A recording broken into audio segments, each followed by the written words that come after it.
Hello, I am Isaac Olero, and for my infographic presentation, I have been assigned Conclusion, Latino is a Verb by C. Beltran. For the main argument, in conclusion, Latino is a verb, author C. Beltran proposes to redefine the Latino category and evolve past prescription expectations of identity. Political scientists emphasize too much on the crime, poverty, discrimination, the struggles of the community. Beltran's three propositions are: first, to reconsider the term Latino in the lens of feminist and queer theory; second, being to amend Latino interests; and third, to idolize Latinidad as a rhizome. Latino and Latinidad are supposed to be an ever-changing coalition with beauty in its imperfection, alongside constant political activism. Moving on to the supporting arguments. For the first argument, Latino through the eyes of feminism and queer theory.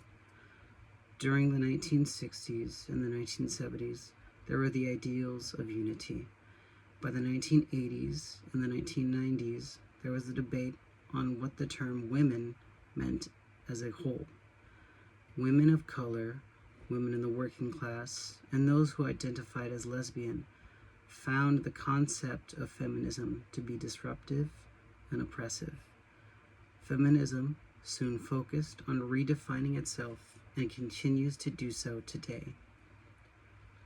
The author suggests that Latino, the category, should follow the same constant change, never stagnant, and always questioning itself. Quote from page 159. The second supporting argument, amending Latino interests.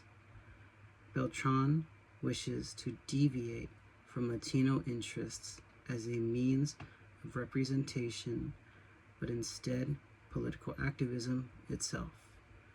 Interest should not be a noun, but a verb, an ideology of action, of political action. Instead of interest groups, social groups would be made instead that are founded on cultural ways of life that would emerge with commonality that crosses national borders. From citing page 162 to 164.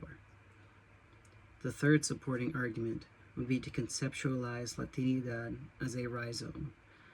Inspired by botany, identity would be based on connection, adaptability, and the ability to regrow from any point into all directions.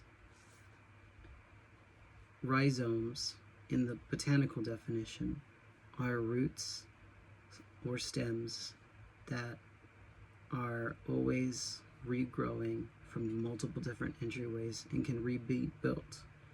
It can be rebuilt from being broken.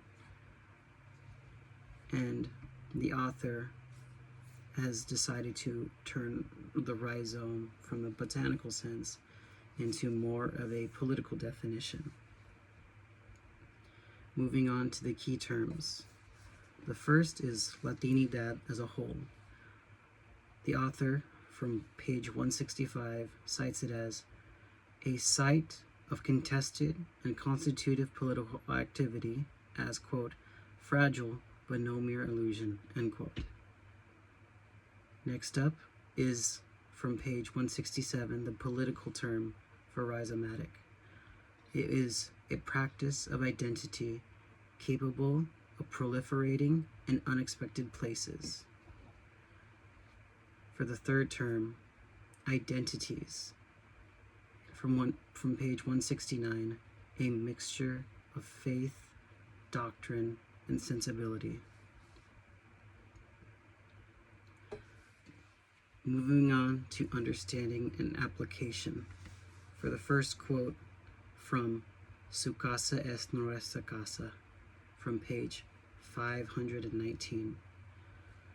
In the process of contributing to a more realistic and fully defined characterization of the assimilation process and alternative models of immigrant adaptation, Latino politics research has highlighted the importance of multiple identities, dynamic and changing understandings of race and ethnicity, and the impact of globalization and transnationalism, all occurring under the broader rubric of American identity. For the second quote, taken from Harvest of Empire, Chapter 3, page 78. Different in class makeup, different in customs, different in where and how they are settled, and in and how America responded to them. Their separate odysseys were as rich in experience and as varied as those of the English, the Irish, and English, Irish, Italians, and Poles who came before them. Yet they shared one bond that had other waves of immigrants had not, a common language. Moving on to the analysis.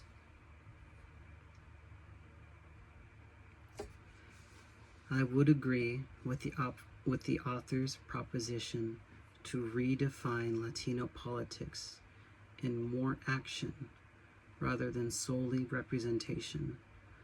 While I certainly understand nationality pride, I sometimes feel certain subgroups of Latino community fighting for the spotlight when the goal should be to make the stage bigger, to accommodate everyone and give everyone a chance, and give everyone that opportunity to be together. Upon the discussion of queer identity as a member of the community myself, it reminded me of the change from simple LGBT to now the modern LGBTQIA+, as we developed and grew to include more and strive to do so. I was surprised to see a botany term mentioning rhizome for political science. In gardening, there is a technique of planting corn, squash, and beans together that was developed by the Native Americans. It is called the Three Sisters Garden. Each crop is part of a symbiotic relation to one another that thrives without the expense of a sister. I believe the Latino community is similar, that we will thrive together as one garden to flourish. Every crop may be different, but at the end of the day, every community is still a plant with the opportunity to grow, but especially growing together. Moving on to the questions, the critical thinking questions. If the focus of Latino politics is to be more politically action-oriented, what is the goal in which action becomes no longer necessary? I ask this question in meaning, would there be no more racism? Would equality and equity be amenable and be available to everyone? And does that also include other means of equity and equality, such as financial means, or by helping those who are homeless or who have unfortunately lost their homes for whatever reason? Moving on to the next question. With the intent of social groups rather than interest groups, would there be concern that personal identity is hidden or no longer seen as, or no longer is highlighted in order to fit in with a social group that is based on experience rather than other means? For my last question, is the author part of the LGBTQIA plus community? And if they are, how does that affect their looking through the queer lens theory? Does it make it more difficult for them if they are, since the queer community has also gone through their own hardships in trying to find representation and then the political action, as there's of course different arguments of race, religion, but then also sexual orientation equality, and how a lot of nations, even those in even Hispanic communities, aren't fully accepting of the queer community. And perhaps does that change how they feel about the queer community needing to change and be constant? That is the end of my presentation. Thank you.